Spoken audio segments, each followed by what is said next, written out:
Arrowhead Chiefs. It's your girl, Miss Nicole. Queen of Hustle, baby. Started from the bottom, now we here. My homie at the start of his career. Let's go. Try to win him early, hear the truth. Tuning every Sunday for the juice. Arrowhead Chief Podcast, bringing all the news. If you missed the play, come back for reviews. Quick style. Out here rapping for the crew. Post game highlights, go subscribe on YouTube. If you missed the play, come back for reviews. Post game highlights, go subscribe on YouTube.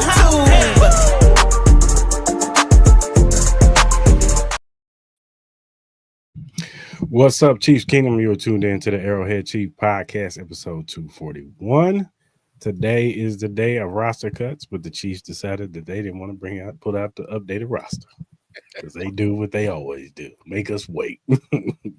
They probably gonna drop it at like midnight when they always do their business. But we got a full show. You know, we got a special guest. We got my man Clinton from Red Kingdom Media. You know, we had those brothers on a couple weeks ago, and he's he's another one of the media member, part of that crew. So he's coming in to talk Chiefs with us today. I think Dale's going to be coming in later on too. We'll be on their show later on tonight too. So check us out on there too. But Clinton, what's going on, brother? Bro, I'm feeling the grind of the summer, but now that preseason is officially done, we are like week 0 territory. College football is getting a little sniff of football in there. Here in Kansas City, it's been a weird fall day, cold morning. So I could say there's some football on the horizon now. Yes, sir. That says we're on the way to hopefully a redemption year. Yes, sir. Yes, sir. And of course, my co-host, my brother, Mara. What's going on, man? Hey, man, you know, always feeling good, feeling great, feeling good. And what is it, fella? 10 days? 10. Yeah. So we are 10 Tyreek Hill babies away from opening football. I mean, this is going to be fantastic. I can't wait. Obviously, we got some news to talk about, but let's talk Chiefs, man. And let's talk it, man. So, like I said, the 53-man roster cuts were today, but like I said, the Chiefs, of course, didn't release the updated roster yet. So we just got to kind of go off of what we've heard. And so far, we've known that Esau Pole got released. We know that Bailey Zappi got released. Tyquan Thornton made the team, supposedly. Najee Johnson is going on the IR, is the word. And so that means Joshua Williams probably is going to get kept because a lot of people thought he was going to get cut. So, and you can't, you know, they need as much DBs as they can get. So, and maybe they get somebody on the waiver wire and he still does get cut. Maybe that's the hold up. They trying to get some guys off the waiver wire or whatever, but or through a trade or whatever. But yeah, it's we've heard only very minimum people that have been cut and kept and whatever. I'm hearing Brandon George, the linebacker, might have been kept, and I was surprised by that. What's the kid name? Cooper McDonald, I think his name is, the linebacker. I think he got kept. He's on the 53-man roster. I was surprised by that. Cam Jones, he got released. He's been waived, so he's on the waiver wire. Chris Underdoken, he got waived. He announced it himself. But he'll probably get brought back on the practice squad. They usually bring him back, and because he's usually scout team, you know, the running quarterback represents. So when we played Lamar Jackson or, you know, somebody like that, they'll probably use him. Jaden Daniels, they'll probably use him in scout team, and, you know what I'm saying, use him to, you know, defend, like they're simulating to play Lamar Jackson or Jaden Daniels. So what are your guys overall, Phil? We'll start with you, Clint. How are you feeling about today? You know, what are you expecting from the 53-man roster? You know, nothing too surprising. Obviously, Patrick Mahomes, Travis Kelce made the roster. We got all those other ones. If we counted them up, we might be able to figure out who those 53 are. But just from the names that trickled out throughout the day, there wasn't that many that surprised me. I think Mike Edwards is one that like stood out to me, and you know, you just mentioned like Josh Williams getting kept, but Najee Johnson going on IR. So we would have thought, oh, maybe for Spags, more leadership and familiarity with the system would be better, but still going with the younger guys. For me, it was just the sheer number of linebackers and tight ends kept. I think the Clemson tight end that was an undrafted player is making the roster somehow. And you already mentioned Cooper McDonald. There was I think so that means we got way more linebackers and DBs kept on this team than I thought. So I think that's to me what stood out, especially tight end as well.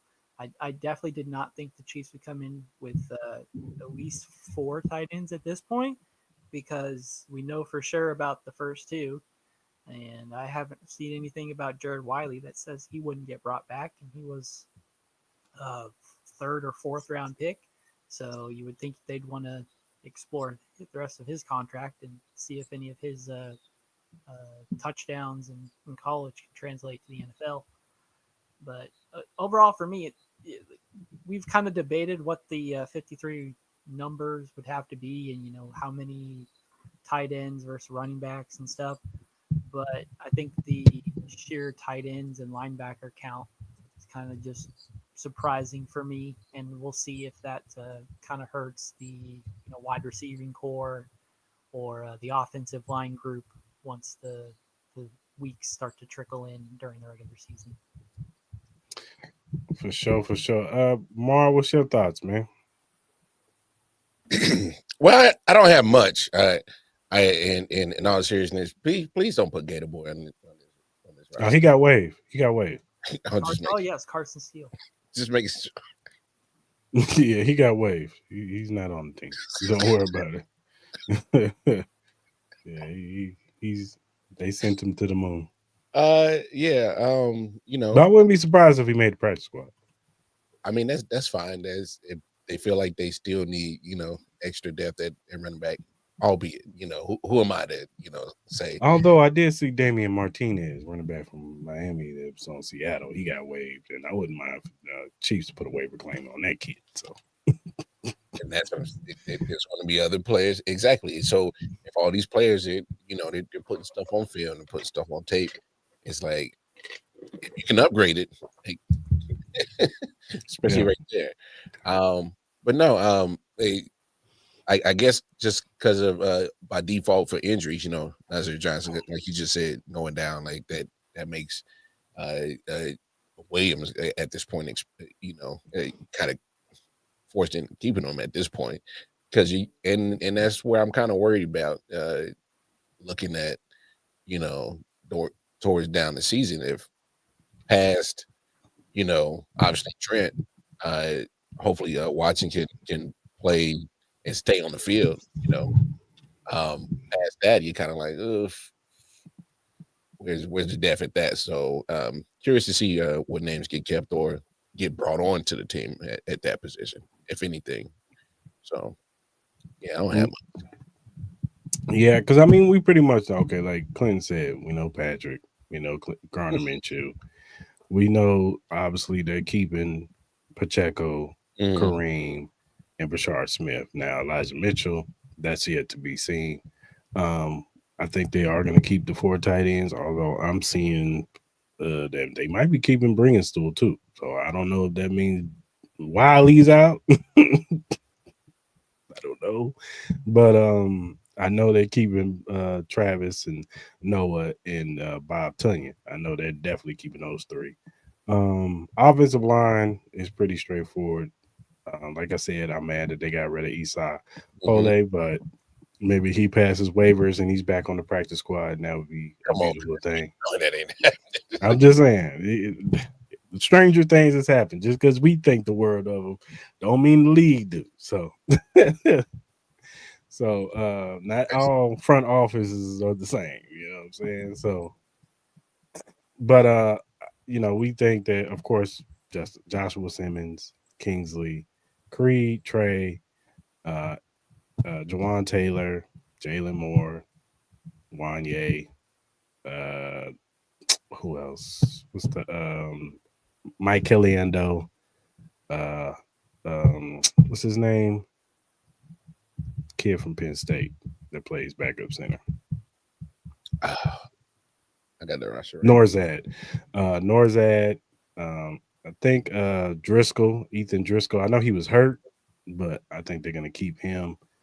And I know they waived one kid. What's his name? Chu Godric. I think they waived him. They're probably going to bring him back. He'll be the international practice squad guy, so he won't even really count. Um, so yeah, I think that's going to pretty much be the offense. And then wide receiver, of course, you got Rasheed. Since Rasheed's playing the first 4 games, you got Rasheed, Xavier, Hollywood, Juju. We'll see what happens with Jalen Royals. He didn't practice again this week, so I know he's hurt. So I don't know if they put him on the pup list or what, but I'm sure he's going to be on the team. Tyquan Thornton, and I guess Nico Remigio. Definitely Nico Remigio. So I guess they're going in there with 7. And I know they said Brown Lee was still out there, so they're gonna go 8. That's an interesting name. Like that's one that I would have assumed would come out very early. But the fact that it hasn't kind of inquires me. Like, are they kind of Unless they trying to get something for him, maybe they trade him. Trade. I mean, is it convenient that like in preseason 1 they got the pass from Mahomes or Brownlee, and then with Rashee Rice they got basically the exact same fade over, and it's just like, okay, we got a couple guys that are able to do that. So if Rashee ain't here, then at least there's one. But if we see it from several guys, maybe not. But I do find it interesting that, but after that first play that he did, that touchdown he caught from Patrick Mahomes, we ain't see him no more. So it was almost like the Chiefs was like, oh yeah, we gonna hide him. We gonna hide him. So if we cut him, they ain't gonna see nothing. Even though Jason Brownlee's been in the league for like 5 years, it's not like he's some young guy. No, like I think he's a vested veteran. So if he gets cut, he won't even go to waivers. He could just, if he wants to sign to the practice squad, he could, or if he want to go somewhere else, he can go somewhere else. So, I mean, I don't know. I find it ironic that because I think we talked about it a few shows ago.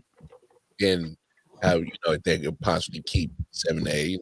It seemed far fetched, but now it's almost kind of like, yeah, yeah. It's gonna be interesting, but that wide receiver room is definitely going to be. I expected to probably have seven guys in that wide receiver room, especially with Rashee Rice sticking on, and so. Because now that Tyquan Thornton showed something that we haven't had in a while, especially him being kind of the MVS type that can catch, MVS with hands. But if he can be the best of it, what's going on, Chuck? But if he could be the best of the best MVS version of MVS, then hey, you know what I'm saying? He's definitely going to be an upgrade. And then, of course, Nico, he's a good punt and kickoff returner. So, and he's pretty decent. If you need him in a pinch, he can run out of the slot, and you can use him in the middle of the field and stuff like that. So, we'll see. We shall see.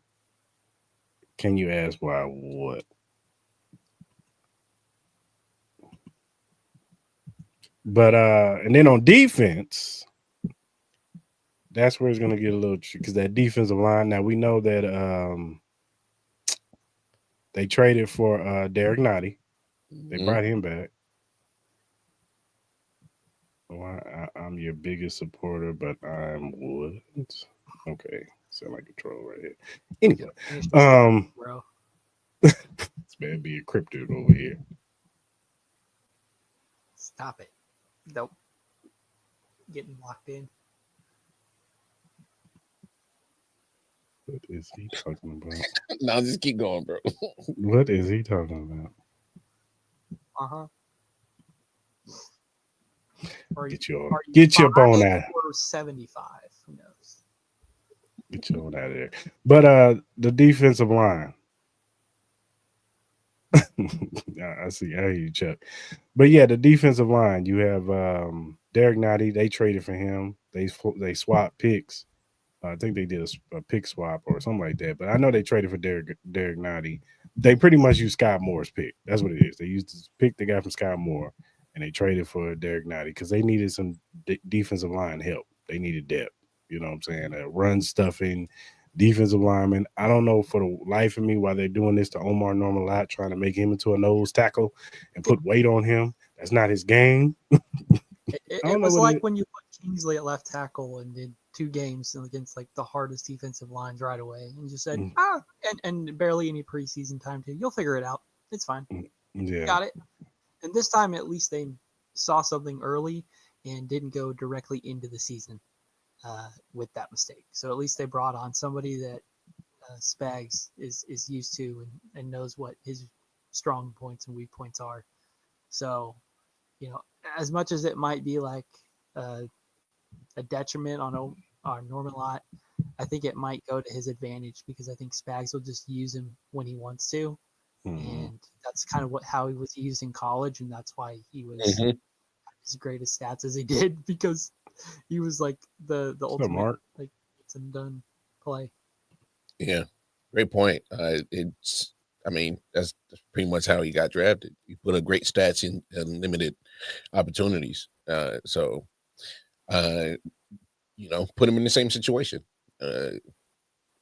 Spags is that's what good coaching and good general manager do. So I don't hate it. But if you're talking about bringing Derek back because of familiarity, I think you had said earlier, Clint, about that's why I was slightly kind of surprised about Mike Edwards getting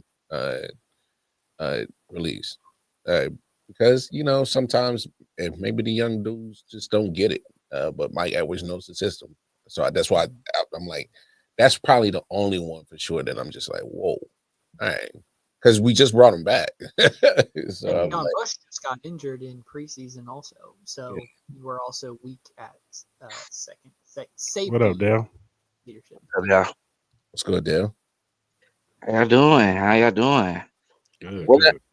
Well, I come in though. I just wanted to make sure I didn't want to interrupt or do anything like that. Nah, we just talking about the 53-man roster and why the Kansas City Chiefs continue to do things the way they do and not release the damn roster. trying to count the players and go down positions. So we're not talking about how we just like to just trade for players back from the Jets. Like, why will we continue to do this? Like, why is that a thing? Like, why is that a thing? Like, we could have just went ahead, signed him back. If one of the young guys would have worked out, cool. We could have just gone ahead and release you, veteran release. But this is like a continuous issue. That is just weird. But I had to throw that out there. No, I hear you. No, there's a lot of people that are echoing that sentiment. Like, yo, y'all could have just let that dude get released and signed him. Why give up a draft, even though it's a 7th round or 6th round pick, whatever they gave up, whatever it is. But you could have waited for him, like anybody. Right. But maybe they know something we don't know. Maybe there was interest in Derek Knight. Maybe somebody wanted to pick him up. I don't know.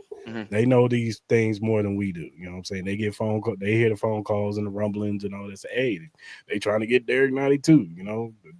The Bengals. They might have been trying to get him. You know what I'm saying? Right. We're gonna swoop right in and go and get him. So I don't know. But no, we were just talking about who we think can possibly make this roster. We went through the offense already. We're on the defensive side right now. We was talking about Omar Norman a lot and how they put weight on him and try to make him the nose tackle and the run stuffer, and that's not his game. His game is rushing the passer. That's why they drafted him. That's what he was good at. That's why he had the top win rate as a pass rusher in college last year, even though it was limited snaps. And I hear you, Dre. I know you say he's overrated. He's a reach of a pick. But I just think that sometimes the Chiefs try to do things because they want versatility. That's what they like. They like guys who can do multiple things, play multiple positions. They want defensive linemen that can play outside and inside. And, they want their wide receivers to know every position because that's how Andy Reid runs his scheme. He's not you're an X and you're this and you're that. He's like, I want you to play every position because I want the defense to continue to guess it. I don't know who's going to get the ball. I don't know who's going to run this route. You know what I'm saying? That's how he likes to run. And same thing with Spags. He likes to flip so many guys and rotate so many guys in and out. That's what he do. Defensive line to the DBs. That's what he does. He rotates them in so he confuse you and keep guys fresh. So I just think that I would like them for sometimes to just keep certain guys like He's a pass rush specialist. That's what he does. Let him do that. You know, he can grow as time progresses. He can grow into his body or whatever and be whatever y'all want him to be. But right now, just let him play to his strengths, man. Let him rush the passer. That's what we need. Somebody will rush the passer next to Chris Jones. We can't be just Chris Jones or bust all the damn time because Chris gonna get tired. He got worn out last year. You saw it later in the season. My man got worn out because he was taking on triple and double teams, and if you saw the little chart that they had put out, he was by himself in pass rush win rate on double teams. By himself. It was nobody. Everybody else was this way. He was by himself over here. No one was close to him. So Friday he was triple teamed in the preseason. Yeah, they was not playing around. No, they wasn't, and he still beat the ass. He still got to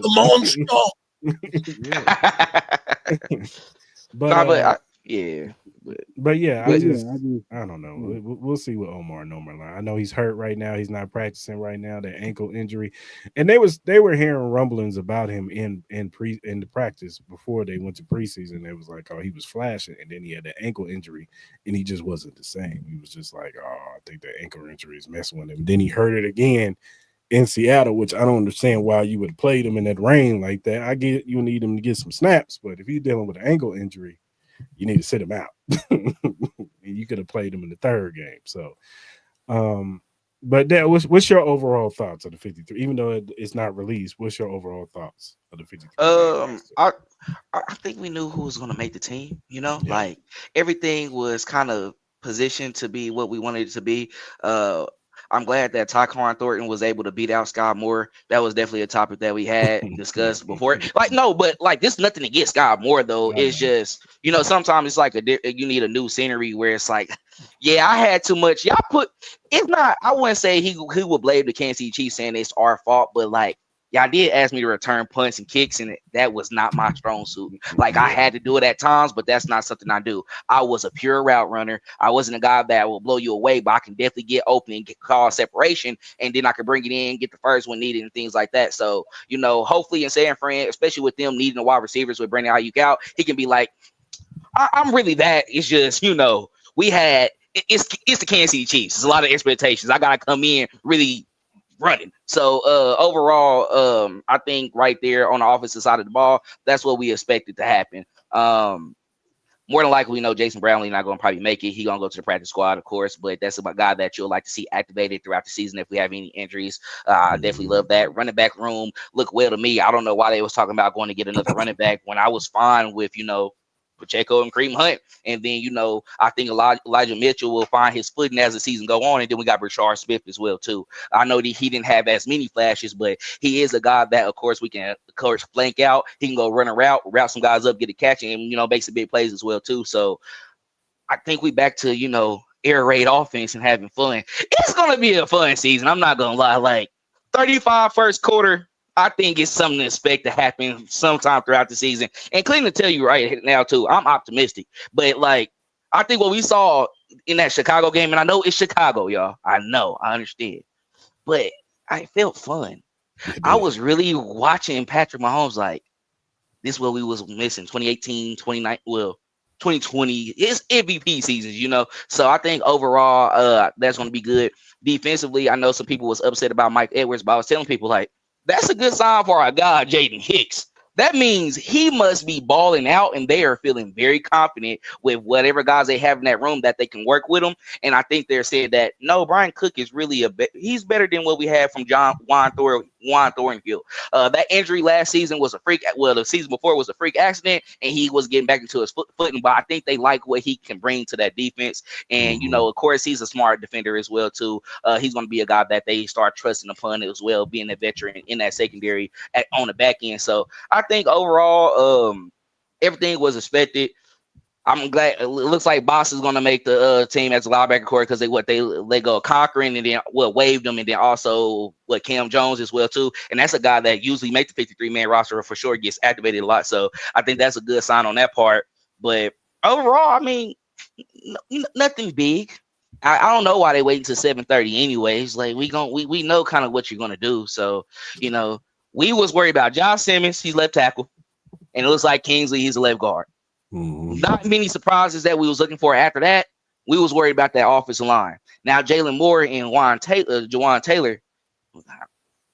Taylor, I think he's getting it, but Yeah. how often are you going to be putting in Jalen Moore? Probably at guard position, you know, probably depending on how Kingsley played throughout the season. But that's what I think I will be looking at going forward. But I'm fine with the roster that we have, what I expect to have once they actually announce it and it's out there for us. Yeah, for sure. Yeah, I'm with you. I mean, I think there is a few surprises. Like, I didn't expect Joshua Williams to still be on this team. I didn't. I mean, the Chiefs were telling you that he was going to be on this team because he was playing like late fourth quarter. Like, he was 2 minutes left in the fourth quarter, and Joshua Williams is still on the field. Like, that's not a good sign. You know what I'm saying? And shout out to my man Christian Folk, man. My man was tired in every season game. Boy, he played good in the first quarter, but then in the second and third, he was winning. He was falling. He was like, I need some oxygen. But he looked like he's gonna be all right. He's gonna be fine once he gets his legs up underneath him. And you have him, Jalen Watson on the outside, and you can put Trent McDuffie in the slot. We back in business, baby. That's a win. Yeah, we back to normal.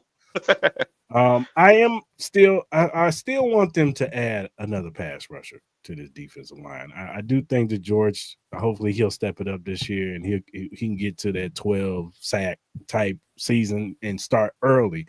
That's my thing about George. George always ramps up in the back end of the season. I want him coming out the gate. Like, I need George to come out fresh, like, boom, okay, this is the season where we see George Karlaftis take that next step up, because that's what we need. We can't be, like I said before, we cannot be Chris Jones or bust, man. We continue to be Chris Jones or bust, he's going to get tired. If he get hurt, then what? You know what I'm saying? You know, now we like, all right, George, all right, Charlie O, do something. I ain't worried about Charlie O.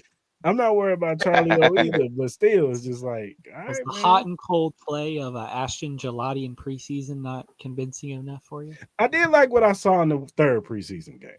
He was a wrecking machine in the third preseason game. He really was. But I see the potential in him. But still, I hear what you're saying, Clint. I got a wild comparison for him in a way, and it's not really wild, but he can become a Jared Allen. You know, kind of being in that 4th, 5th round. And it's like, okay, and as you know, the production comes up, he gets more reps. I know we see those high motor guys and George Karlaftis, and we want to see guys who dominate off the line of scrimmage, but those type of pass rushers still exist in this league. And what I'm saying is, and Dre, I'm not going overboard. I'm saying what he can become. Like, this is not now. This way I can see him becoming if he works. So, like, I hear what you said, but like, it's easy to say who, right? But like, let's not act like, you know, Jared Allen was a for sure lock Hall of Famer coming into the league, being where he drafted as well. So if Gelati can come in, of course, and it's just going to be something where you get those reps in, you come in, you make a play periodically, like, okay, you got that snap that you coming in for a rep for a guy that's coming out for a minute, but look, you got a sack on your part. The Turk Wharton type of moments that we're looking for, where you're stepping up and making a play, it can potentially happen, you know, and I think that will help. And if he can come out early, I think that will help George Karlaftis be like, okay, I gotta come out early, because this kid who wasn't even a first rounder, who's fighting, he's starting to make a little bit more noise earlier than me, and he was drafted a little bit later. So hopefully took Felix's number away too, and then Felix goes to IR. I don't know if that's a coincidence. I heard he wanted to go back to 9-1 anyway, but that's true. You know, he took over 97. It looked a little bit better, you know. But it's something about him that it's like, I can see it. I can see the potential. But overall, everybody on the edge, Mike Danas, who else we got? Trying to think, you know, of course, Karlaftis, Charlie O, my boy. You know, those guys like that. Yeah, Ashton Gelati. If they can just come in and step up and do their parts, and contribute to what Chris Jones is already wrecking, taking up those two guys, and you win on your competition, that's going to get more respect, and that's going to give Chris Jones more opportunities for those one-on-ones where he can win his battle as well. But I can see it. I see it one day. One day it happen. You're right, Dre. Would y'all be interested in, because there was a report that Zadarius Smith was getting people looking at him, and it was all contenders. Would y'all be interested to bring him in as a situational pass rusher? He had 9 sacks last year, and he got traded to the Lions. Would y'all be interested in him? Frank Clark 2.0. Yeah, I mean, when we go for veteran pass rushers, usually we win the Super Bowl. I mean, you got your Terrell Suggs, you had who else? My guy Dunlap. You had those type of guys. So it's like, come on over if you really try to win, because we need that veteran experience. Well, Chris, this kind of goes back to what you were saying earlier about like versatility. The Chiefs, in two different senses, love getting players that can just do everything possible. Like if you can just be the best at or good at everything, like if you're off, like Josh Simmons, for instance, I think the reason the Chiefs liked him and he was a first-round pick, not only because he excelled at left tackle, but he also played right tackle and some inside and looked good doing all that too. So it was like, oh, great, you fit in perfectly. But if you don't reach that margin that the Chiefs like, then you go into the subcategory, like the Mecole Hardmans, arguably Frank Clark at times, and we can go down the list. But it's like, you will play this role. Now, the fan base is not going to think that this role is second round, third round, whatever round pick value. But the fact that you will provide this service to us for 4 years at whatever salary that is for that pick.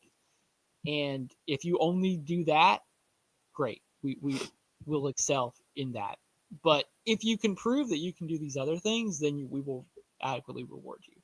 But like the Chiefs are not afraid to throw a draft pick or money to solidify a particular small niche thing where we would be like, why were we trading for Derek Nottie? Why are we trading for a mid-season Mecole Hardman? These random things. But if that's what the team needs to like have that reassurance, then I'm not going to argue with success here.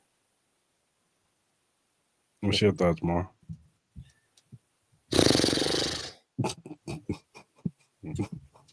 Well, that's it. That's it right there, man. Great insight right there, man. Nah, man. Nah, I'm just, man. Who am I to just, really, especially when it comes to a game 3 against the Bears, man. I definitely love the flow of the first team offense. They were flowing. Obviously. When I went to training camp and saw Taekwon do what he was doing, he hopped out immediately. So definitely loved the fact that we talked about it earlier in the season, or in when we start recording. The deep ball is going to be something that is there. We got the guys, we got the speed, and we got the guys that actually catch. So it's kind of like. I literally loved how they flowed and just moved the ball. So that was the biggest thing that really jumped out to the get for me. And but man, and again, Gardner Minshew, he didn't look too terrible either. So that kind of gives me security at backup position. And I've said this to you many times on the show, like if obviously knock on wood. Y'all hear that? Given Sunday. Yeah, and that's if 2 or 3 games, cool, but I think Andy is still smart enough to, coach a game plan to make sure that he doesn't, just all right, like reel it back in, Gardner. Like don't start doing the Jacksonville like mustache, man, and getting crazy, bro. Like chill out. So I'm cool on the offense. Whatever they do with that, I'm 100% down on that. But like I said, I got concerns about, when it comes to that cornerback position. I'm slightly worried. We know Trent gonna do what he do. We know that. But I'm like, who's gonna step up? Because Noah Williams is kind of, up and down, and and maybe that's just me. I kind of had like little certain expectations for him. That's a personal problem. That's on me. But just right there, I'm kind of like, if there's something that needs to progress during the season and hopefully in the right direction, it needs to be that room right there. Because I'm pretty sure there's gonna be some other teams that's looking at that and just kind of like that might be our way to get the Chiefs. So attack that cornerback. So let's not. I don't know. I like what I saw from the first team on Friday. I thought they locked them down pretty good.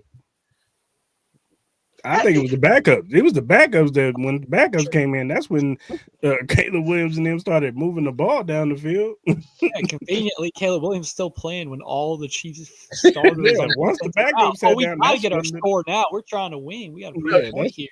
They had to feel good. Yeah, They had to feel that's good. when Ben Johnson was like, all right, we got to get a good drive somewhere. Right. Trent is sitting down, Jalen Watson sitting down. Hey, go attack Christian Fulton. He hasn't played football in years. In a year. Obviously, he got to get in game shape for sure. But before that, they was fine. There was a lot of times Caleb Williams sitting back there like, damn, ain't nobody gonna get open. No. Yeah, but somebody, I can't remember who I was talking to. They might be a little bit worried about that Browns O-line. They may have made some moves to try to change it, but they. Obviously getting Joe, but obviously he didn't play. But yeah, Joe Tooney wasn't out there. So. Yeah, so I was actually, what he need to play for? So, I'm just let's get it, man. I hear you. But I hear you. I do hear you. You know what I'm saying? If somebody get hurt, because I'm saying like obviously Christian got to get into shape, and then obviously we can't knock about the. If he's going to be able to stay durable for the majority of the season, what I'm saying? Jalen Watson was having his injury issues last year. All I'm saying is that is been an issue when it comes to the injury to that room. And so if that becomes a problem, we know what Trent is. He's been durable and he's a baller. Mm-hmm. But like we need more consistency from other players in that room to obviously be available. And because now that you say that Johnson's gone and we got to keep Williams, he's still a question mark at cornerback. Like that's all concern about that. That's all. As a 453-man roster, I mean, we get down to Joshua Williams, then we're in trouble. Something went wrong. Something bad. Something bad. Something bad happened. If Joshua Williams on the field, something bad happened. Hey, somebody getting traded for sure. Yeah, I think they make a move. But all the shots are going to Joshua Williams. But what about Najee Johnson? Like I'm hearing all these rumors right now. It's like we was talking about this right here. I'm like, what we talking about with him though? Because he's on the IR now. So I heard they really put him on the IR. Mm-hmm. Yes. Because his mom said something. On X. I saw that too. Get your ankles together. Get back. Your son ankles is gone. They've been gone. Hey Keisha, I ain't say that. Dale hey, I love Like, look, he's a champion still. So, he said they've been gone. I ain't said that. Man, that was wow. My bad. I'm sorry. I just really thought about what I just said, and it was really wow for a minute. Just snatched up. I'm sorry, but it's real. Like that. Though. It's brutal out there. Nah, that's clear. Man, get healthy though, for real. Don't ever really wish injury on anybody. Man, yeah, a guy who could have we wanted to see, but I know that injury that first time that happened, stuff like that happens all the time. So I'm not gonna never hold that against you. You always got to add context to it, but hey, I still think champion. He plays out of position. Yeah, true. I think he's a safety. It seems like he's always confused. He's always, what we doing? Like, it's like I think he's a safety. I don't think he's a corner. I think he's a free safety. That's what I think he should be playing. I don't think he should be in the slot or outside corner. I just don't think that's his game. Yeah.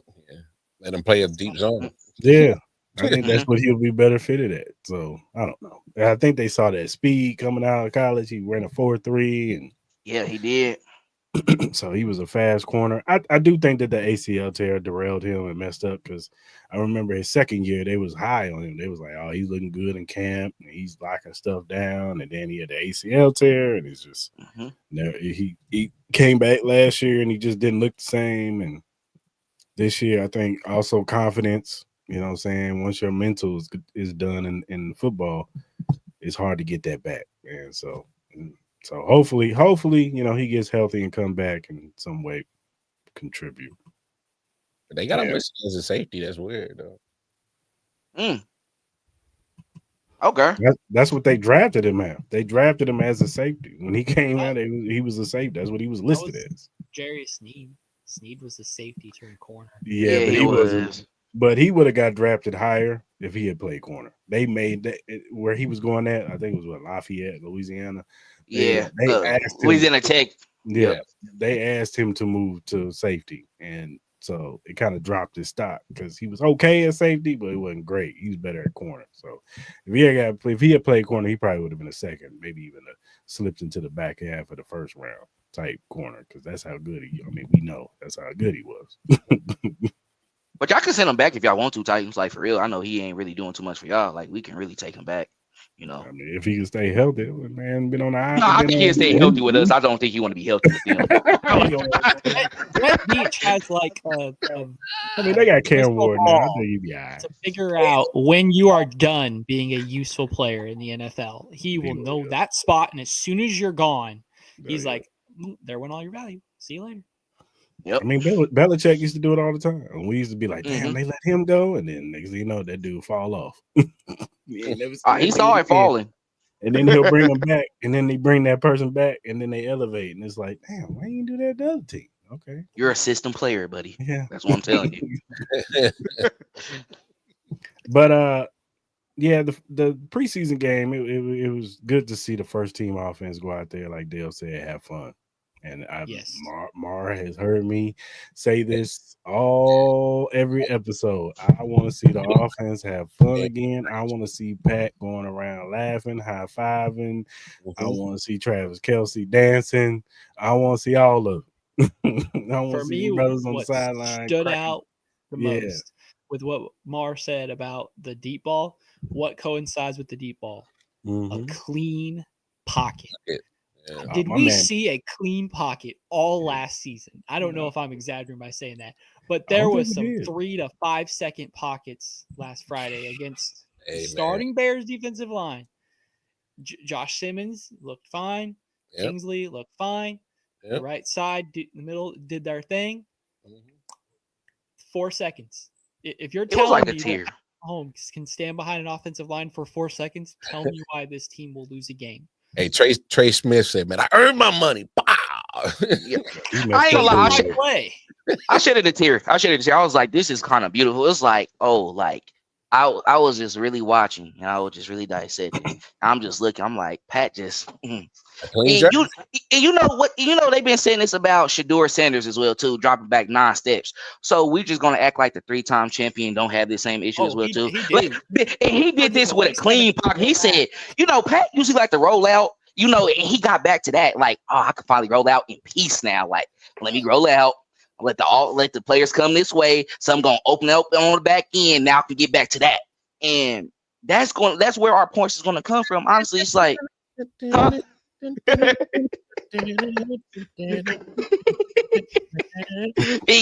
was kicking it. He was having a good time. He was, we saying get down on the ball. He smiling, running. I'm like, yeah, Pat was cooling back there. That man was doing his taxes. Honestly, I think that first snap when he saw that, I don't think he realized how much time he was like. Oh yeah, that's why he was like, hold on, I'm good. Hey, that boy was patting the baby hard. He was like, hey, wait a minute. Hey, he had the whole Baptist church snapping the way come on, man. But we gonna know the real deal in Mexico, though. Brazil, excuse me. Yeah, for real. I'm used to them because the Chargers in the we used to playing in Mexico a couple times. So I was like, it was so quick to say. I'll be forgetting we going everywhere now, but that's gonna be a Friday one. For real. Shout out to y'all for real, and it's on YouTube. That's gonna be a fun one. That's gonna be a fun game. Free for everybody to see this massacre. How fast? Because will I'm it not. crash? Yeah, because I ain't getting NFL Sunday ticket yet. They gotta wait. Stay steep right now. Yeah, they expensive. Yeah, they trying to get your pockets. They trying to get your pockets. Mm-hmm. That's crazy. I think total this year they said it's gonna be about $1,000 you're gonna have to spend if you want to watch all games this season. Because I being in YouTube, oh my bad, you gotta comment up here. No, go ahead. No, you. Oh yeah, having that but just seeing all that, I was like, luckily I do have all of that already, but that is a lot for like. I think about the fans, those that's older as well too. They don't got all that, bro. Like they can't get Peacock. They're not trying to get Amazon and all that good stuff. It's like it is unfair, but at least in Kansas City, for those who local, they get to watch it on like Channel 41 and everything like that. So they good. But it does suck for those for that. But yeah, it's gonna be fun. Yeah, that's up for y'all, You bro. know, I got a something. I can watch it. Yeah. Anyway, I was thinking the same thing. Y'all tell me because I be scared for real that. Let me know on the side for real because I need to know. There's a particular site that even NBA players use to watch other NBA games, so it ain't that hard to find. Nah, yeah, everybody who comment in the chat, y'all need to tell me for real on the side because I'm gonna have to try it out this year. I'm tired of overspending. Yes, sir. He said can't do it. Yeah, can't do it. See, you even got Drake. He like, I watch all my stuff. My friend. Yes, sir, Mark. I already know. Does it require a VPN? No. Okay, cool. No. All right. We'll talk. Yeah, we'll talk. Have my people contact your people. Keep that on the low. Yeah, don't crash our servers, bro. Yeah. Don't make it a harder watch. All right, you're right. Hey, just forget what I'm talking about. NFL, we good. We gonna buy everything y'all said. Hey, they ain't even missing a drop. I am a paying customer of they- the yeah. National Football League. They cannot fight me. Of I give them course. all of my money. Okay. I go to their games, so I am entitled to do whatever I want to their product. Actually, I feel like that's a fair compromise. That's crazy. Hey, you got a point there because the NFL they trying to suck or get us dry, man. They trying to dry our pockets. Yeah. They trying. Might as well capitalize right now. And then they were to add another game probably next year or 2 years from now. It'll be 18, 17 of them things, whatever. But I ain't ready for that. Yeah, what we doing for player safety, dog? man, get the hell out of here. Give me no damn player safety. So But how many games but will it's the it players' take fault. where They there need to have, negotiate the CBA better. Come How on, many Chris. games will it Chris, take you before know there's I've like been down NBA Dirt, bro. like rest games? Like how long you gotta wait? Like how many games before you're like, nope, you can't play 2 games in a row. It's too risky. You definitely can't. Like we did it. Didn't we not play Mahomes a game last year? Or no? That what happened is he was supposed to sit out one of the 2 games and then played, and because we won, either What's up, Harold? sat out the next one or something like that. But like I feel like you're gonna be in danger about that. If you're gonna add more games, and players can be like, okay, I'll just my ankle hurts extra more today. Nope, can't go. Sit me an extra week. We got to play another game on Thursday. Absolutely. No not. load management. We're not doing this in the NFL. No, we're not bringing this over to the NFL. If you hurt, you better be dead. Basically, Damn. you one game after week, bro. Like NFL, go back to just. Y'all added to Thursday. Just chill. Chill. Nah. The only thing they need to bring over from NBA is guaranteed contracts. That's the only thing. For sure. All right. For sure. And see, you know, I've been pounding that into the day, like, but they ain't gonna do it, man, because they ain't gonna never like. Because like I tell you, Mar. Come on, I know they. Yeah, I know what you're gonna say. I know what brothers got vices, man. They got vices. And they got to pay for those vices, dog. So they can't sit out no CBAs. I know. Them NBA players getting paid over there, so they can sit out a couple seasons. Like, yeah, we cool, baby. The endorsement money coming in, all that. Hey, I feel you, but not the 53-man dude on the roster. It happens in baseball. Oh man, well, baseball, their union takes care of them. Yeah. They probably got the best union. Yeah. Them people was like, "Oh, we want a salary cap." No, you don't. You ain't getting no salary cap over here. You lost your damn mind. You making too much money. 10-year contracts, $500 million. Yeah. We balling over here. And What are you don't talking about? We have one. Hey, and don't think we ain't gonna strike. Oh, they'll strike in a minute. In a heartbeat, man. They'll strike in a minute. They don't care. They take care of their players over there. Yeah, in basketball, take care of they because most of the star players are like the president and all that stuff. It's gonna take like Patrick and Joe Burrows and Josh Allen and all them dudes to be like president of the CBA to get some stuff done. Yeah, I can't remember who I was talking to. My one homie said this. I think it's also you look at the obviously number of 53 compared to 13, 14, 15 or same number in baseball. Maybe not a little bit more. You're probably talking about 25-man roster. So the numbers it's always going to be hard to try to figure that out. So it is what it is. And they need to add more to the roster. They need to do like 65 or 63-man roster or whatever because injuries and all that stuff. And if you want to have all these games, you got to have more of a roster. More guys to dress out. Oh no, you're gonna have to. I mean, this is still football. It's still a violent ass sport. Like you can't if you think everybody's just gonna be able to go through a 18-game season, unscathed. Like, come on now, let's be realistic. I mean, it's I mean, if we're really being real, these players are crash dummies. Yeah. So I mean, they are, especially on defense. Yeah. Especially on defense, that's what you are, a professional crash dummy. And you take the wrong hit, an inch this way, inch that way. I mean, hopefully it never gets to that point, but it's not out the realm of this game. So that's why they gotta always look out for them. But yeah, they do. That was some bull. Last year, that was trash. That was crazy. And you could tell the product suffered for that because it was like, ugh. The ratings sure didn't. The ratings soared because they. Of course, we're degenerates. We want to watch football. We don't care. We really don't care. We're gonna watch. We don't care how bad the product is. Football on TV, yeah, we watching. I don't know, dog. If they get some scabs and then like the product like trash, like I'm start looking at some XFL shit. I'm like, I don't know, bro. I don't think we ever making that move to XFL. I'm sorry. It's like they cool, and I watched it for that year. I remember like me and Lonnie and other guys we were just talking about it. It was good for that year, but they don't keep up like the NFL does. When you a running machine, you a running machine for a reason, and they're just gonna have to put that on another team. I think they wanted to capitalize off the Kansas City Chiefs because we were just popping at that time. We popped at the right time, and we taking advantage, and that's why we got Taylor Swift now on our team. So. But yeah, that's why we living it up now. You know what I'm saying? So I think I think overall, like, yeah, that is well. I hope they don't do that to the Chiefs again, though, for sure. For sure. Do that to the Eagles this year.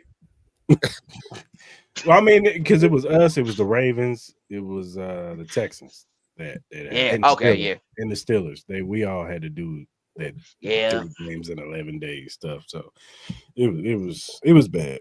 It was bad. At least this year, and us having a week 5 bye week. That was just what was that? I'm like, what are y'all doing? Brutal. Week 5? Come on, man.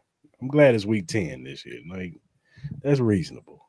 I can deal with a week 10 bye week. Like, week 5, like that's messed up. Especially the Chiefs who have been playing until February, and you want to make them have a week 5 bye week? Yeah, come on, man. Punishment. Roger Goodell, you bugging, man. I think last year was a week 6 bye week also, so it was another have to early get it out of the way, and all the injuries pile up at the end of the season conveniently as they usually do. Hell, by week 6, we had lost Hollywood, Pacheco, Rasheed Rice, like 2 of the 3 left. Taylor Watson, we had lost him. Like I think that was week 7 though with him. Like was it the following week? It was like that. I believe it might have been that Monday night game against Tampa Bay. Yep, I think it was that one when it's OT. But damn. yeah, Yeah, I think I think they'd be better this year. I think now, especially with them not winning that Super Bowl as well too, they still kind of got us. Like, why did you put us on Friday? Like, this was the year for us to kind of go back to normal. Let's just go to Sunday. They said, nah, y'all still the face of the NFL, bro. y'all got to play the next day. Brazil said we want the Chiefs. Those Chiefs. Party on the weekends. We got to do it on Kansas Friday night. City. We want them. Bring the Gates barbecue. Hey. That's They crazy. want all of that. They Facts. want all of that. So yeah, we had us play on the Friday. I mean, Eagles did it last year. They won against Green Bay. They just better have that field right. That's all I know. Yeah. Last year, there was a lot of injuries on that field last year. They gotta stop playing. They playing on these soccer fields, and these cleats ain't made for that. Playing football on the soccer field it's just not made for that. You know what I'm saying? So maybe slipping and falling, leg injuries. Jordan Love got hurt because of that game last year. He was out for a few weeks. Yeah. Kind of Wait. changed the direction of their season a little bit. Only good game. That's messed up. That's crazy, John. I mean, the trend now is if you play in Brazil, more than likely you want to the Super Bowl winning.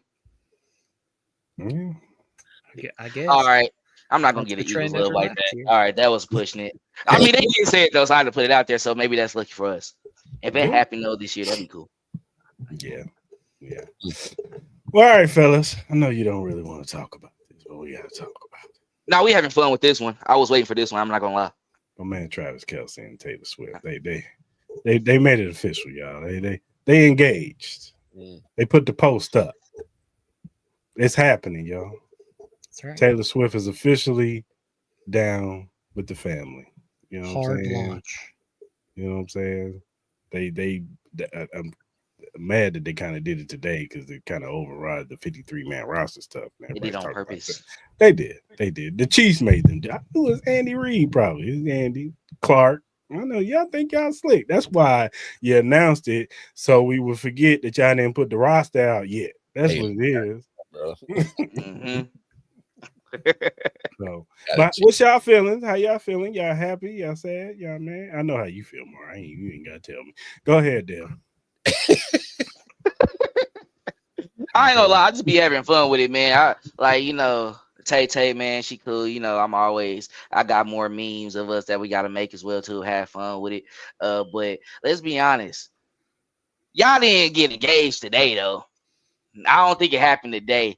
Like a couple people was talking about it. We was thinking like, nah, I'm gonna talk for Lonnie for this because you want to say this. He think they got engaged in the summer. They said, we're gonna wait and push it off and announce it because y'all don't remember y'all don't keep up. We grown men. We don't care about that stuff. I'm sorry, I forgot about that. We don't care about that for real. It just come across your thing. But I guess it was a rumor did come out like, hey, they getting engaged, whatever like that. And then they said that wasn't really official. But overall, I mean, this is Kelce last year. I think he confirmed it with his engagement. If you want to be honest, he lost 25 pounds.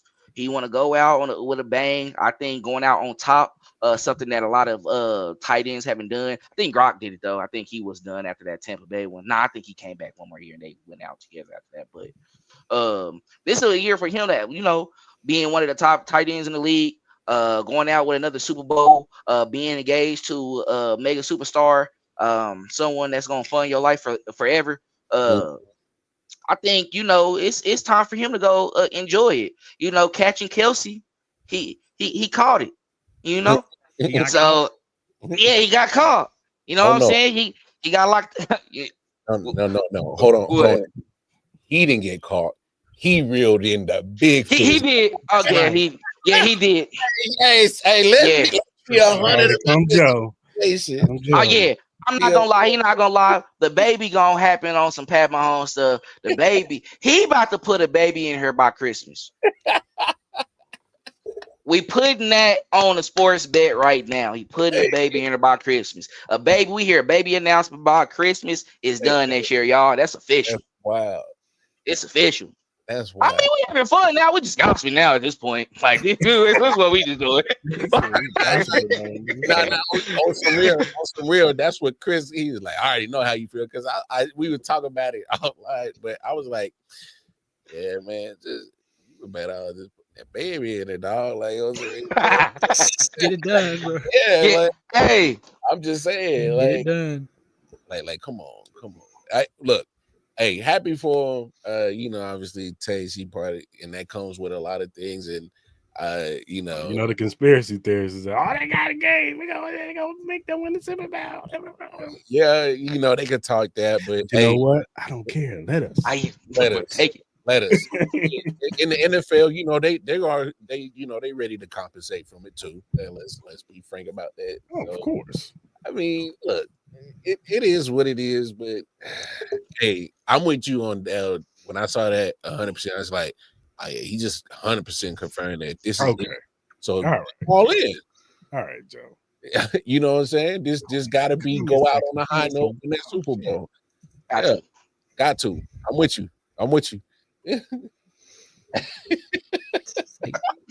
Kareem, you got to give Taylor some slack, man. She's got really tall legs, so that'll make it easier to just slide the baby right out. Nah. She's got some height to her. Yeah, Taylor's got some height to her. Oh yeah, but she is frail in the tail. It's she probably got some strong knees though, but I ain't. All right. Hey, we. All right. Don't let the Swifties come after us, man. Man, Swifties know what it is, man. We mess with Tay. Y'all. This is all love. We love Tay. Hey, I'm just saying. But if y'all want to come over here and run them views up, go ahead. Shout out to the Swifties. Yeah. Shout out to the Swifties, man. But hey, man, shout out to Travis. Shout out to Taylor Swift. How'd that work, dog? I don't get what that means, Joe. I told you on that Parmesan, bro. You don't know. You be saying he on the Parmesan. Maybe on the Johnny Walker Blue. Leave Joe alone. He talking about Parmesan. You know Joe be on that. Hey, come on, man. You know he be on that Parmesan. Yeah, he is Jay. Yeah. I don't even be minding him. That's why when you don't even put up the comments, I already know. I'm like, yeah, he already in there tripping. Yeah, he out there $5 E&J. CBS. That bottle is down at the bottom.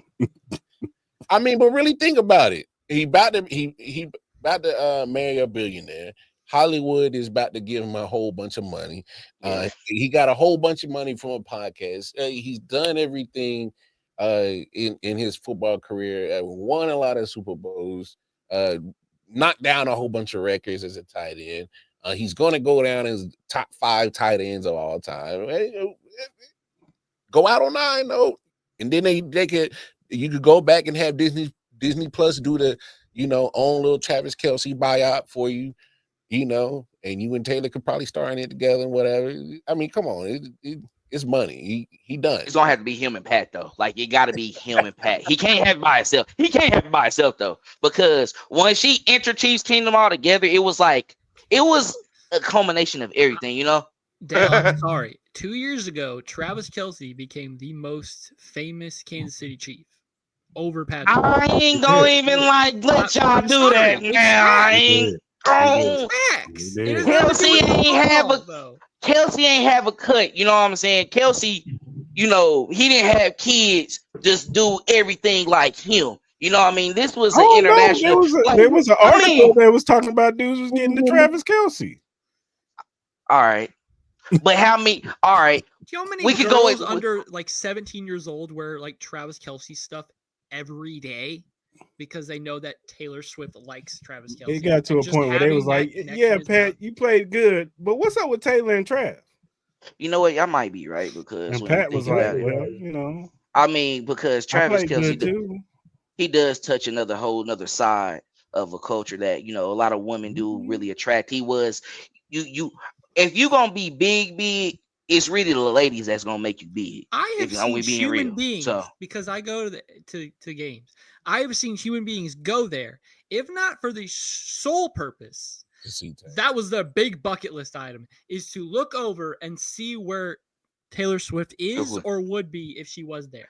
that is a major milestone for people. Is to be like, oh, there's Bro, her they spot. was on Oh, Friday. can They we see thought if a we girl zoom was in on up her in the the whole suites time? that looked like her. It was a lookalike chick. Oh, she actually made content based off that too. I saw that. Like she really like reenact some of their podcasts and they big moments. So I was like, oh, this is really becoming a thing. But look, he said he is old man, right? Married man. Look, Patrick, he had the haircut, right? He was in that Patrick stage. We have entered the LeBron era. This is about to be a new era. You know what I'm saying? The Black Patrick, Black Air Force era. yeah, like LeBron, straight from the block. Like, yeah, cut. He got the wavelength. He about to be out there. Look, what's up? What's up, mama? I'm looking good too. We having a good time. I got my boy Kelce right here. I got my wife too. He got to attract that attention as He well. did have in the post game. He did have the button over the chain. You been seeing the swag. You been trying to come in with. Yeah, the drip underneath. He always had some little drip though. He did always have like the nice little jackets and stuff though. Like he I did, but I ain't never seen him with the chain combination. I was like, okay. Nah, the ice. But I think it's bad. This is a fun time in Chiefs King. I think everything just, it happened at a good time for us. You know what I'm saying? But, at the end of the day, congratulations to them. Travis, he about to have a lot of success, like Mars said. He's doing a lot. Like all of y'all said, to be honest, TV, Happy Gilmore too. And that was a decent part that he had too as well. This wasn't just a regular, little cameo. It was come in, had a little lines, had a little fun with it as well too. And I think he's really getting that work before he actually move on. So for those who thought it was 2 or 3 plus years, me and Clayton, we was talking about that before because he wasn't at this level yet of how he was acting. Now you kind of see it like he kind of made the 2 years at least that we said, but now it's looking like this is really the last year. And I'm okay with that. I'm okay with it. Yeah. I'm fine with it. Before they announced this, I had already thought it was his last year. I know they was talking like, oh, he wants to play. No, brother, look, you ain't gonna catch TG's record, dog. It is what it is. It is what it is. It's cool. It was a different type of, Yeah. Hold on. Did you have? Yeah. You ain't catching that record, like. Because what's the name's got like 15,000. I think Kelce's at 12. Like. That's gonna be different. He had to play. You can keep going for some Jerry Rice or Super Bowl records. He can get playoff records. He can get Jerry Rice's playoff record this year. I think at yards. I think he can get the yards this year. So, but he's not catching Tony Gonzalez's career yards record for tight end. Yeah, 12,151. Hey, but it's okay. The Chiefs will go down with having. I'm still claiming Tony, even though he be acting funny with us, dog. But you did majority of your work in the Chiefs uniform, so so he don't be acting funny no more. Now you see their success. He like, no, yeah, my guys over there. You know what I'm saying? I just learned with him. I mean, in the point of his career as well too. I think he was getting tired of like that Shannon Sharp. Because really, when you think about it, Shannon Sharp, and I love Shannon Sharp too, cold. But Tony G was a different level. And I know you be trying to have those arguments with him. And I think that's why he went to go ring chase as well. And I get it. But, it's just we know what he said behind the scenes. That kind of got us. But when you do look at his numbers as well too, I was like, dang, his best years kind of was with the Falcons, though, with Matt Ryan. But that was like, Matt Ryan coming in the type of league we was entering in as well. We was throwing a little bit more. So I think that's why with Trent Green. He had great years, but I think, when you look at it, it was people acting funny with us though. Like during that time when I go back and look at it as a child, when I was there looking at it, like we didn't get a lot of media attention. Yeah, Lamar Hunt got a lot of credit because of being one of the founders of the NFL, but they wasn't really trying to show us love. And I think Tony G, he probably was like, man, I'm making excuses for him at this point now, but he was probably like, man, I'm gonna just rock with the team that, I'm with at this moment now. Had good years with, actually had been to the playoffs multiple times as well too. So I get it, but his best season was 2004. Had two Oh, for really? the fourth season. Yeah, he had 1258, 102 receptions. So he never had like 1,500 yards in the season. No, Mhm. he had a 14, not he 15. Nowadays, that's a little hyping in that had time. 16 games. 1258, and then he had a 1172, and then he had 1,000 in his last year with the Chiefs, and then he went to Atlanta and he had like 8-6, 8-9-8, which is pretty good for somebody who was like 36 years old. I Yeah. mean, well, Kelce argument right there is like, well, he had multiple seasons where he was over 1,200. Oh, I already got Travis Kelce over Tony. Yeah. Powell. So he got that argument. Even Hey. though Tony could always say, "I didn't have a Patrick Mahomes." Kelsey Yeah, had Trey Green. Alex Smith for a while. Yeah, He did. he did. Yeah. And So, but yeah, shout out to Travis and Taylor. Tony Moriarty, really, Joe? Don't do that. I ain't gonna lie, Who we is saw this that catch in Chiefs the back of the Tony end zone, person boy. you're We speaking thought of? Tony was gonna be the next. Yeah. He caught that one hand. Yeah, Tony Moriarty, he's gonna be the best. Then he couldn't stay healthy. It was like, yeah. But that, I mean, he was like that at Iowa. So I know. Yeah. you know, they produced those at Yeah. Iowa. so, and that's why they took the chance on him. It's like, homie, you know, he can ball, but hey, you better be on the field. He could not stay healthy to save his life. So, Or was a coin flip. You gonna play today? nope. All right, man. Let's go around the league. I know everybody's talking about it, so let's go ahead and talk about the elephant in the room. The Sanders brothers, Shiloh, my man, got waived from the Tampa Bay Buccaneers. He got into it with a tight end threw the first punch, but you know how the referees are. They always catch the guy who retaliates, which I always think they should always look at the camera and be like, "Oh, you both of you motherfuckers out here tripping." Like, I'm gonna eject both of y'all. But Shiloh got ejected. A lot of people are saying, well, it's his stats too. He wasn't really that good. That's why he got waived. And then, of course, the Shedeur Sanders situation where they supposedly were supposed to have a battle between Dylan Gabriel and him. Dylan Gabriel, I think, got to play with like the 1s and 2s, and Shedeur is playing with guys who are probably not going to make the team. And it showed because he was running for his damn life the whole time. And then the 2 minutes get down in the fourth quarter, and they put Snoop Huntley in. He got waived the next day, which they should have just let Shedeur finish the 2-minute warning. Possibly he could have possibly did something with that, but who knows? But Dale, how are you feeling about the whole situation? Well, the Shiloh thing, I kind of thought he was going to potentially be waived anyway. He was going to be on somebody's practice squad. Honestly, I would love for him to come over here on the practice squad, to be honest, and see him over here because what he can do. And I think being with a guy like Spags can definitely help elevate his career because he's not going to get as much attention as his brother, who's a quarterback. And Shiloh is a guy who has a fun attitude. He's a great individual. And, you know, mistakes like that happen. I don't even think he got released because of that. I think more so you were an undrafted guy.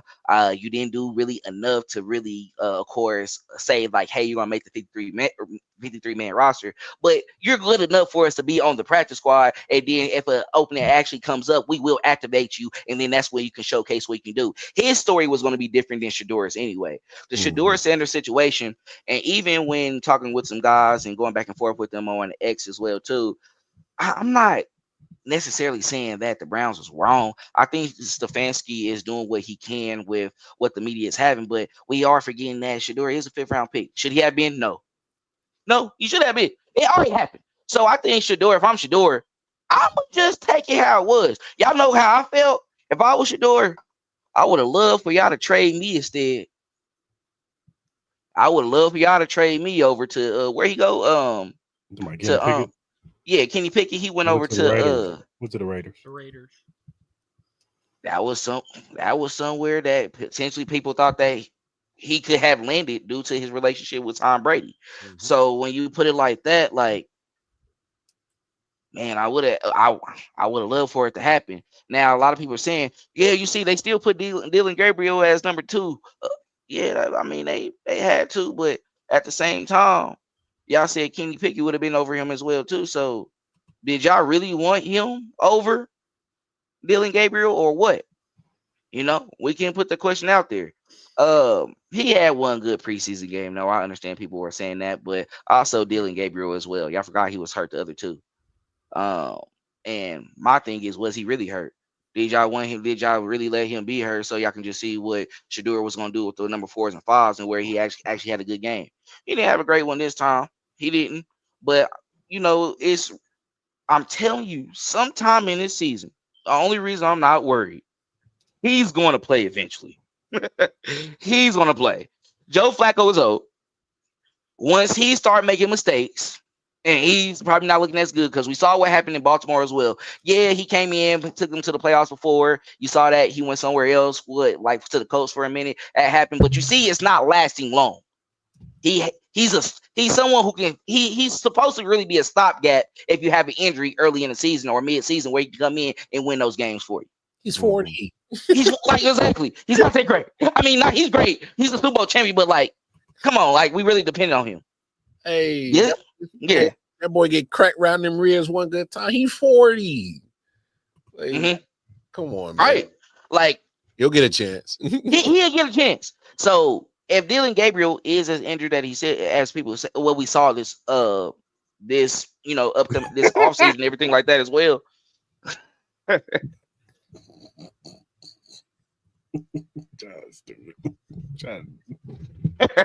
don't leave that alone. I don't leave that alone.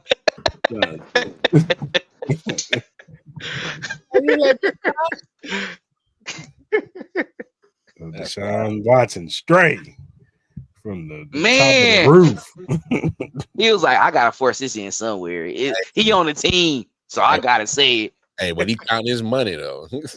But I mean his money though. Right. Nah, but Shador will be fine though. He'll get his time eventually. They'll try out Dylan Gabriel. We'll see how he goes for a minute. See if you see if it works out. If it don't, they gonna force Shador to come in at some time as well too. But it's still ratings, y'all. NFL is entertainment as well too, and they're waiting for that story to come about at any time. So I think it's time to come. We know how Cleveland is. Yeah, they go through all 3-4 quarterbacks at some point. It's like what Shannon Sharp said. Like, if you're gonna have two guys battle it out, you can't have one guy with machine guns and AKs and the other dude got a musket. Like, that ain't a level playing field. You rigging the system now. Like, if you really want to see who's gonna be your back, and I get it. Dylan Gabriel was the 3rd round pick. He shouldn't have been, but he was the 3rd round pick. And then my problem with the whole Dylan Gabriel situation is the other game that he played, Dan Orlowski's on there. Like, I think Dylan Gabriel had the better tape. Well, that kind of irritated me too. We got to put the pick out of the way and the fumble. Like, don't look at that. But the other stuff, like he did better than Shador. And it's like, but that was part of the game. Like, he did that. And it wasn't his fault. The receivers ran into the wrong area. But as a quarterback, you're supposed to know they're not where they're supposed to be. Let me throw this ball away. Or go somewhere else. Yeah, or run or something. I don't know. But I can't throw it right there. They're jammed. Yeah. Why am I throwing it in a section with two receivers who are not supposed to be where they're supposed to be? Yeah. And then the sack, the fumble he took, all that stuff. So I don't know. I just personally I don't like what's going on with Shador. I want them to trade him so bad. I want him to go somewhere else. I'm not saying he's got to start right away, but let him sit behind somebody else that really wants him. And look, I don't know the league, collusion, all that stuff, but somebody got to want my man and really take care of him and actually want to do something with him. I don't care if you trade his ass to the Cowboys right now. I just trade him somewhere. I don't care. Like, I mean, it's just bad right now. But see, come on. Hey, we're talking about the Browns, man. I mean, we are talking about the Browns. I'm already knowing. John, I'm glad you made that point because I'm one of the people, probably the odd man out in this room, that thinks that both Sanders may do themselves a favor if they just reported to Toronto right now and just put in a season and a half up there, because the NFL doesn't want the Sanders. So they're going to have to make themselves undeniable. And as good of Sanders might be, I don't know how good of a storyline he's going to be on the sidelines holding a clipboard. So if your biggest storyline is that the guy that everybody thinks and all the fans think is the best quarterback is just standing there on the sidelines and not playing, what does that say about the NFL product? Either that the NFL is completely wrong here, or they have Sanders scouted out and they're just not saying the uncomfortable part out loud for the media to run with it. I'm not buying it. I'm not buying it. So you talking about going the Warren Moon route, huh? Yeah, I'm not buying it. I think we saw it. We saw it firsthand when the man was out there with competent weapons that he knew what he was doing with the ball. He had good ball placement. Does he have the strongest arm? Is he Cam Ward? No. Cam Ward has arm talent that just most of the quarterbacks, even Jackson Dart, is showing he has arm talent, but he's just accurate, and that's what was good about Shedeur. He had good pocket awareness, and he was accurate with the football. That's what he did, and he played with bad offensive line play with Colorado. Yes, does he tend to hold the ball too long, waiting for people to get open? And that's something he has to work on. But to do what he did in Colorado with that offensive line and no running game, and trust me, I watched Colorado. It was a lot of times he had to pull a rabbit out his ass. Where's Travis at?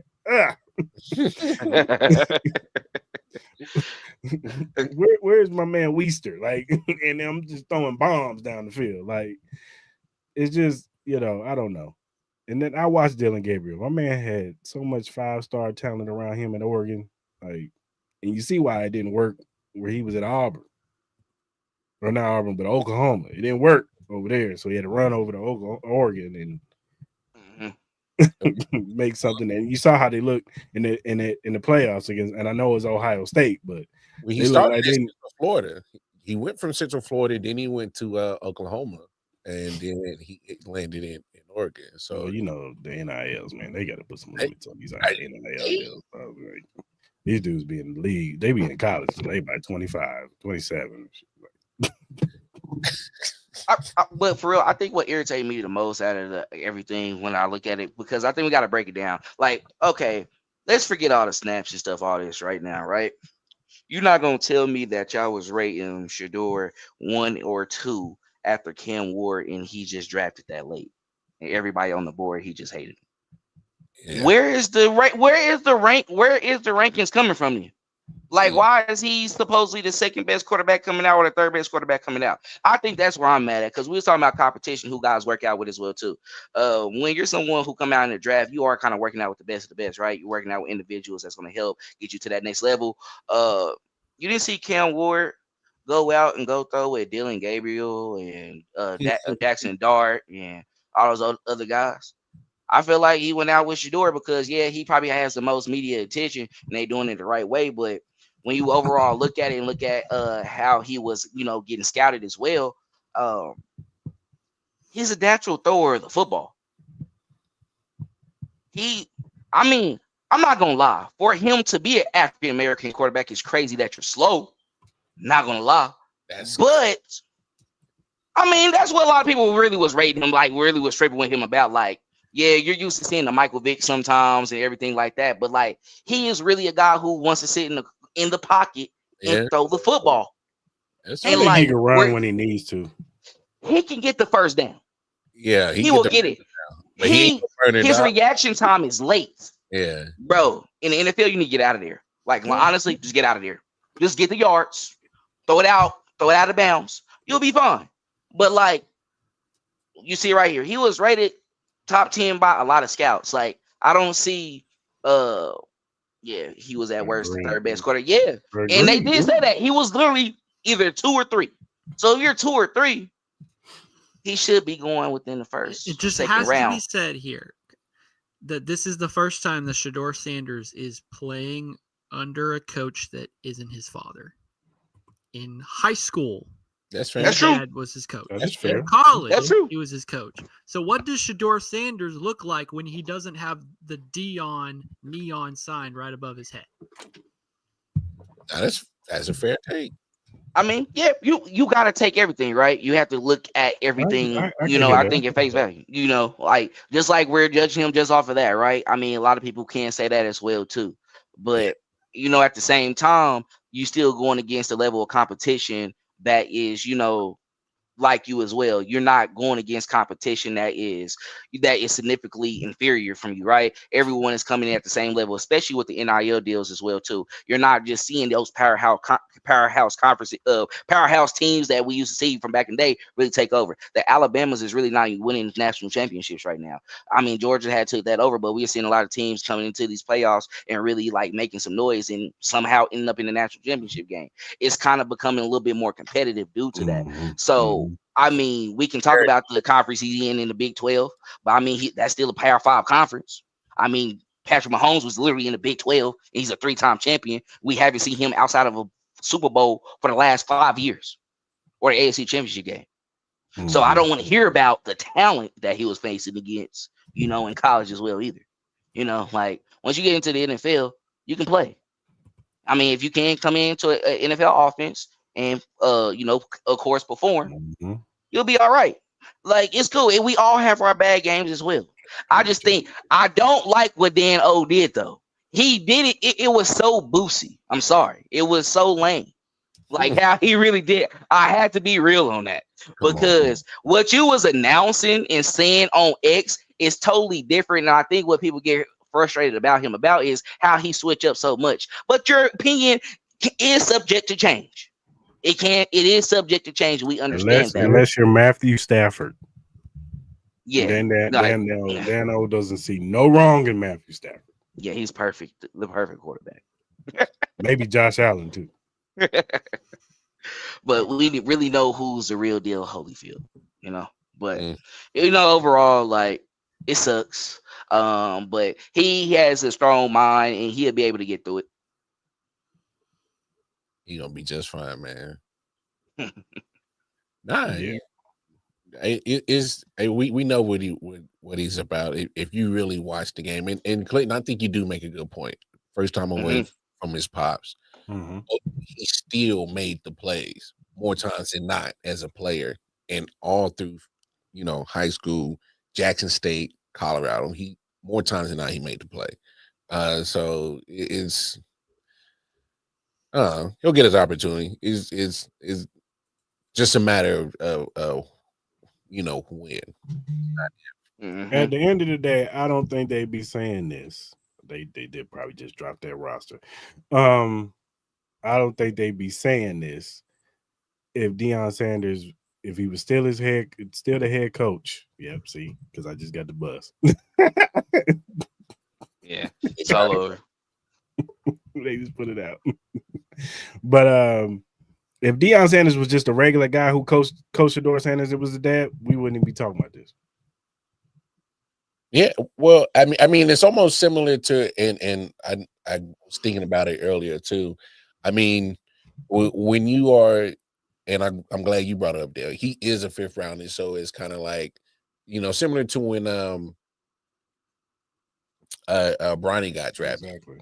You know, it's a big name because we know who their father is, but because of the draft position, whether he should have got, you know, Bronny got drafted or not, he did. It's real irrelevant at this point. He goes through his bumps and bruises. He wasn't on the main roster all season over there just eating up minutes for no pointless reason. Nah, the difference between Bronny and Shedeur is Bronny, and it's no fault to him. My man had the heart condition. Yeah. And I personally think he should have stayed in school one more year and probably built himself up, and maybe people would have looked at Bronny a little differently.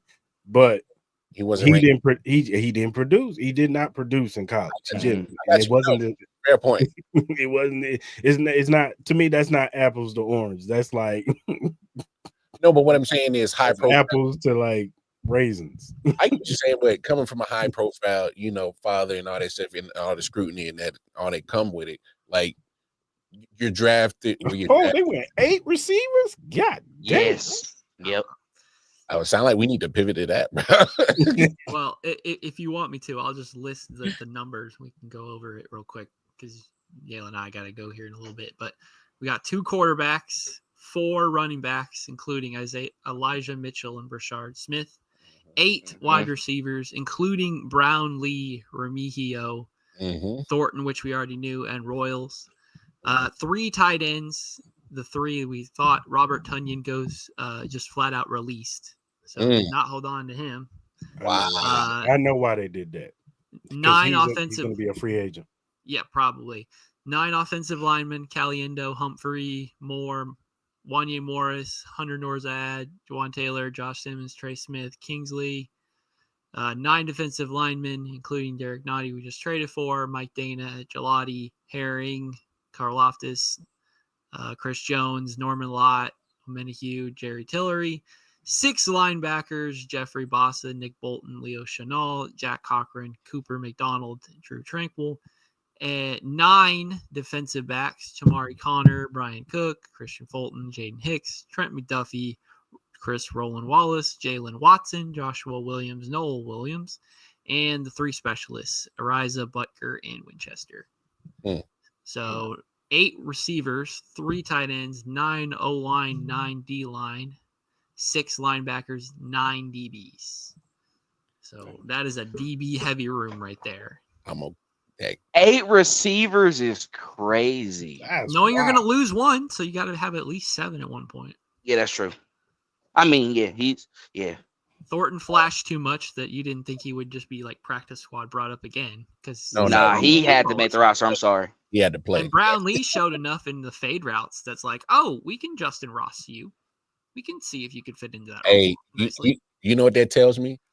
Bombs. Oh, if you got that much depth at wide receiver, we're just going to rotate. Oh, you think you're going to stop that? All right, so I'm just going to say this. If you're a fantasy player, do not, I mean, yeah, you might be able to get a couple of, obviously, Rasheed, draft those. But for the most part, like, you're not, production-wise, they're not going to give you the numbers. Like, they might give you some points TD-wise because it's going to be a lot of about to go away because he's about to go ahead and spread the ball amongst that many receivers. And I don't got any Chiefs players, bro. I don't never pick them up. I don't never pick them up in the fantasy. It's bad luck for me too. And like he really does spread the ball around, like you just said. Like that's total facts. But those bombs that we're talking about, when we get on the goal line, you see how comfortable he felt throwing those back shoulder fades. Yep. We're scoring points this season, y'all. Like I don't think this is a doubt anymore. Like we have our 2 goal line backs. Pacheco could punch it in if we need it, and Kareem Hunt can as well too. We got Rashard Smith who can break one at any time, go out where we want an extra wide receiver. It's too much we can do. You really got 9 receivers because Rashard Smith. True. Yeah, because he only played 1 year of a running back at SMU, didn't he? Yeah. One. Like, he's a converted wide receiver, so that's why 1,300 yards. Yeah, like that's crazy. like I think. Because when you had brought him up earlier, I was like, damn, like the man only had 1 season as a running back and got drafted. I know 7th round, but you done enough to flash to make the roster. And like I've always, and C knows is I'm not trying to compare him to when Andy had Brian Westbrook, but if you want to, use that in that type of fashion because he has the wide receiver. They released my bad, Mar. But yeah, they released him, Joe. Early on. Go ahead, Mar. No. Yeah, no, but I'm saying if you want to explore that option of trying to use him in that Brian Westbrook type of fashion, I would explore that. I think Rashard Smith would probably fit that role a little bit more better than. Can you be Jared McKinnon? Boom. Hey, we can't forget Jared dropped 10 touchdowns. So like let's not I'm with you. But yeah, man, that's crazy. 8 receivers. God damn. That's crazy. And the report about Robert Tonyan is that like because he's been in the league long enough, he's not subject to waivers. So yeah, that's what I'm saying. But they expect him to return to the team anyway. Yeah, so he's gonna probably be on the practice squad, so he'll be fine. Which he flashed enough with the 3s, but I guess he already been around the league long enough that it wasn't. But it was just like, oh, you with a really good quarterback, you look amazing. Like, he looked like that when he had Aaron Rodgers in his prime. and Nicole Hardman thought the same thing was going to happen to him, and it was like, nope, that's just what Patrick Mahomes looks like when he throws it. Apparently, the same ball doesn't get have the same effect with Jordan Love throwing it this time either. Crazy. Well, no, he fumbled on that kick on that punt return. That's why he got cut. He knew he was going to get cut too.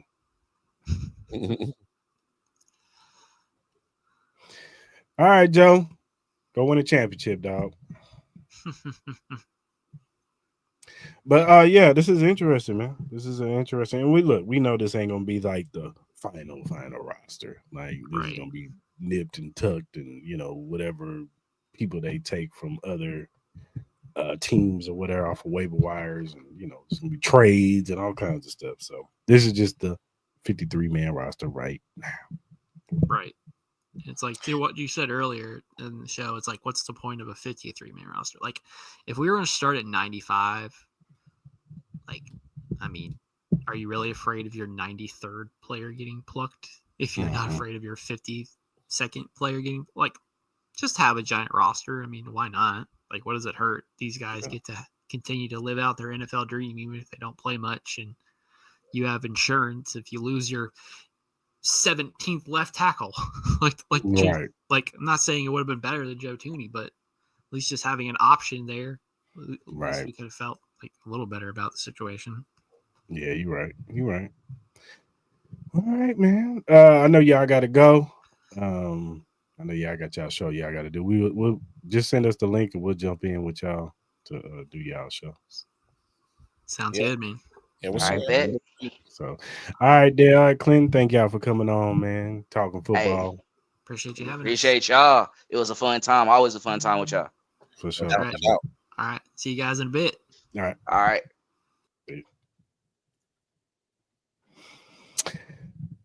So, man, yeah, I knew they was gonna do this to us. Drop the damn 53-man roster at the end of the show. Nah, that's crazy. I didn't think. I don't know, because when we talked about it a few shows ago, I was like, it's a possibility. Like, hey, because I was like, yo, the death was crazy. So, but now that they actually went and did it, I'm like, oh yeah, they about to make sure that they throw all types of different styles at you, wide receivers, wise. And another thing that kind of tells me is that Royals probably a little hurt more than we initially thought. I know that Andy said it in the presser today that he's Omar Norman Lott and I forgot the other player that's hurt is closer to being healthy than Royals. So we might not even see Royals week 1. We'll see what happens the week of the game. And then Hollywood, he's prone to get hurt. Yeah. So I think that's more so telling like, hey, we trying to secure ourselves from any type of injury. You know what I'm saying? Think about it. And of course, Rice is going to get suspended later in the season. But think about it. You said this on numerous shows, just like, look at the situations that we were in with both tackle and wide receiver last year with the injuries. They're like, if that happens this year, we got enough there. We straight. Like, maybe we don't have to go in and get a D-Hop or whoever is available at that point in time in the season. So I mean, it's a lot of insurances, if you ask me, especially in imagine if it all stays healthy, it gives a lot of options for Patrick. So I'm cool with it. I know we was still kind of doing around the league for you Bengals fans, just because you signed Trey Hendrickson. We can talk about it. I mean, you changed. All you did was just appease him for this year. That you still got to turn around and still sign him to a long-term extension. I mean, they could franchise tag him next year. Yeah, that's fine, but he probably not going to want that. He wants that long-term. He ain't got no choice. Hey, CBA baby, they ain't got no damn choice in that, player. You get tagged. You either sign that motherfucker or you don't. Yeah, no, I'm with you. You gonna sign it? And if you don't sign it by a certain time, guess what? You gotta do it all over again. So you might as well just sign it, and then hopefully maybe they trade your ass or something. I don't know. That's crazy. But shout out to Terry McLaurin. He got his deal, 3 year, like 90-something million. Yeah, he signed his contract today. That man just didn't want to go to training camp. But they just don't want to go to training camp, dog. You can't fool me. I think the deals be done. Now I know the Michael Parsons stuff, the Jerry Jones, that's a wild man, brother. I understand what you're saying, but like Michael's agent, if it's like 100% true and that he already had the contract and it was going to make him the highest paid non-QB. If that's the case, look, obviously we ain't in the loop like that, but In I the don't trust Jerry Jones to throw him. The man told Stephen A, who else to be happy with the deal? Michael Parsons. Who else? Me. So there's no room for a third person. You mean his agent that represents him? yeah, but the homie told him like stick it up, yeah, like Jay ego ain't gonna let that rock at negotiations. That's all I'm saying, man. Now I know people are, up and down with the He's Ricky still in Cat. the contract though. I know people are up and down with the Ricky Cat, but Ricky reported that the Packers got a trade in play, offer for $45 million to offer him $45 million a year. So, and Ricky been on. I don't care what y'all say. Ricky been on this summer. He predicted George Karlaftis. He predicted TJ Watt. He predicted Terry McLaurin before it happened. He fell for 4. TJ, I'm just saying. Straight win. Hutchinson's supposed to be next. Nah, ain't gonna get his. Come on, man. I'm just saying. Detroit ain't letting that man even get close to anything that look like a contract dispute. I did want to ask you about last week in the before the game. If you listen to the broadcast with Brett Veach, he was on with Mitch Holtis and Dan Hughes, and they was talking about just the team and all that stuff and all the players that they signed, Nick Bolton, George Karlaftis, and who else they signed? Signed somebody else. Trey. So he signed all 3 of those players, and then he mentioned Trent, he mentioned Rashee Rice, and it looks like they're probably going to work out something in the offseason. It looks like Trent going to get done next year. Yeah. So, because he talked about carrying over some money from this year to next year, so that's what it looks like is going to happen. Plus, you're going to get what's your name off the books. Jawan Taylor's going to be off the books. I know people are looking at, Patrick Mahomes will make $78 million next year. Come on now, they're gonna break that shit up. That shit ain't gonna be there. They gonna rip that thing up. You know what I'm saying? And distribute that money. And I don't know how much cap space that's gonna make them, but they'll probably have like 30-40 million next year. So they'll definitely make Trent the highest paid corner next, especially if he balls out this year. If he balls out like he's supposed to. You get a little bit more interceptions this year because it looks like he's kind of broke that mold now, and hopefully now he can start getting those picks like we've been waiting for him to get. Even though I think interceptions are like sacks, like they're needed for the contract, but as far as the game goes, it's not always tells the story. Like we've seen corners that get a lot of interceptions, but they get cooked. They're like boom or bust. Like, yeah, they take the ball away from you, but toast. But you can hit him with a double move, and yeah, hit him with that ping ping. Yep. So it's definitely gonna be it's gonna be interesting to see what happens with Trent McDuffie in the offseason and Rashee Rice. I think Rashee Rice gonna probably have to take that first Tyreek Hill contract deal. Yeah, yeah. Like we gonna pay you, but not what it would have been. Yeah, I think that especially if the rumors are true that Clark Hunt provided him with that lawyer, it's just like, yeah, buddy. Yeah, remember that favor I asked you? Yeah, need you to take a discount, buddy. Hey. Oh, come on, man, for your SMU alum, come on, baby. No. He's straight up gonna say, "Hey, yeah, you're gonna sign this contract that I'm giving you. You're gonna end your career." Nah, it's gonna be. He's still gonna pay him. He's just gonna have probably about maybe about 10 million less. Some incentives like a mug. Yeah, it might be about 10 million less. So, hey, man, probably a 3-year deal though. Oh yeah. I mean, squeeze the prime out and then let him go. Then Jalen Royals will step up and be the new Rashee Rice. Yeah. Get a couple more Super Bowls and then let him let him go. Business. Yeah. Hey, I'm just saying it business still, still business. Yeah.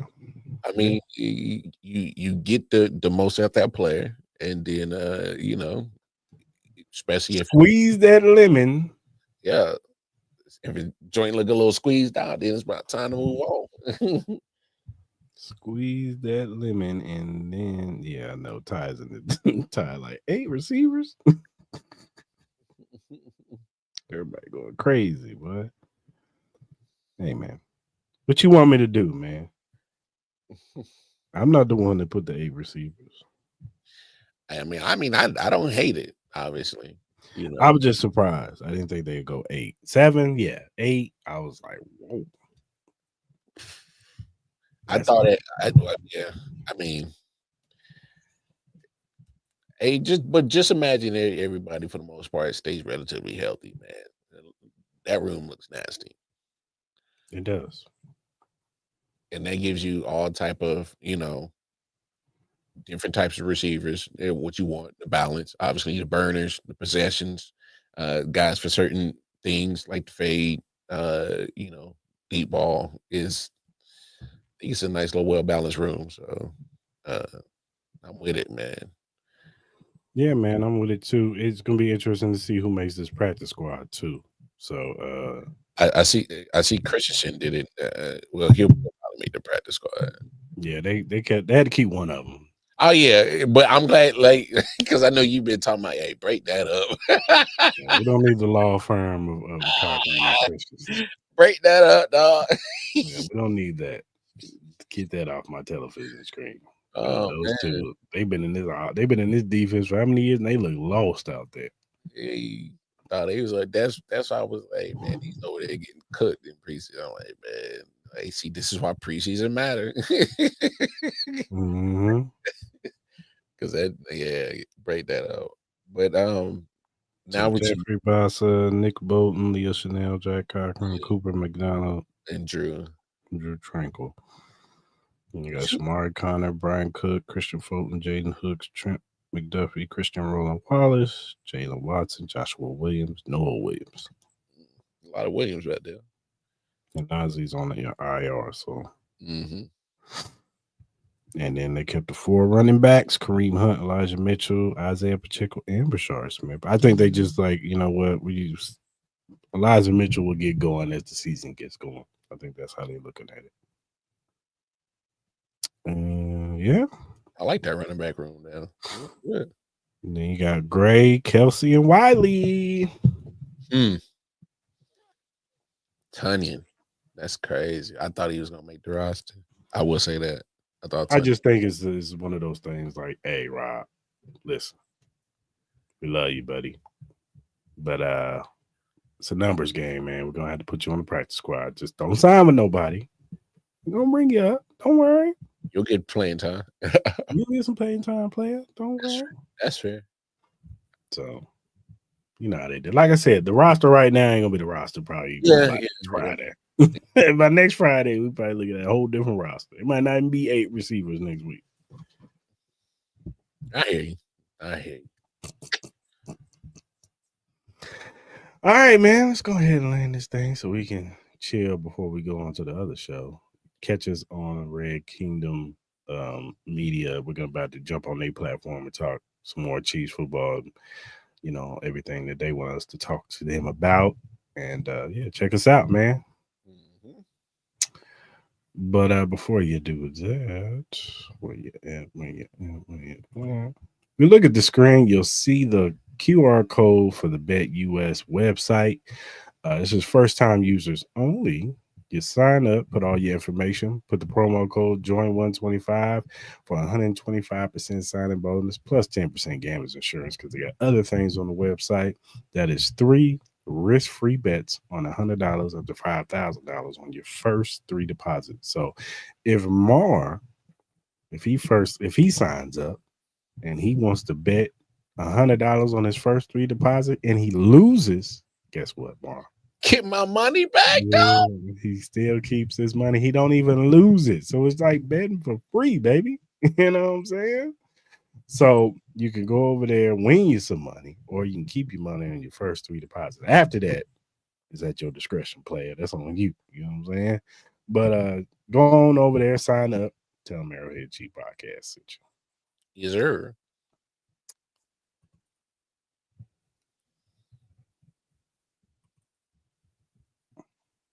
All right, whatever streaming platform you use to listen to your podcast, the Arrowhead Chief podcast is available on Spotify, Apple, Google, Amazon, iHeartRadio, whatever you listen to your podcast on.